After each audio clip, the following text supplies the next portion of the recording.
સન 2008માં Olpad police સ્ટેશનમાં નોંધાયેલ ખૂનના ગુનામાં છેલ્લા 17 વર્ષથી વોન્ટેડ આરોપીને મહારાષ્ટ્ર મુંબઈ ખાતેથી સુરત શહેર ક્રાઇમ બ્રાન્ચે ઝડપી પાડ્યો છે.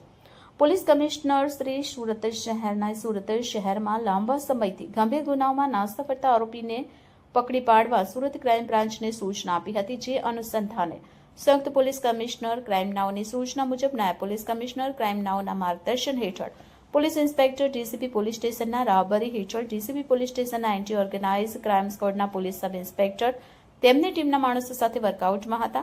દરમિયાન ડીસીપી પોલીસ સ્ટેશનના એન્ટી ઓર્ગેનાઇઝ ક્રાઇમ સ્ક્વોડના પોલીસ માણસોને મળેલ બાતમીના આધારે આરોપી બીસુ બારીકને મુંબઈ મહારાષ્ટ્ર ખાતેથી ઝડપી પાડ્યો હતો. આ આરોપી ખૂનના ગુનામાં વોન્ટેડ હોય, જેથી કાયદેસરની કાર્યવાહી કરી આરોપીનો કબજો ઓલપાડ પોલીસ સ્ટેશનમાં સોંપવાની તજવીજ હાથ ધરી છે.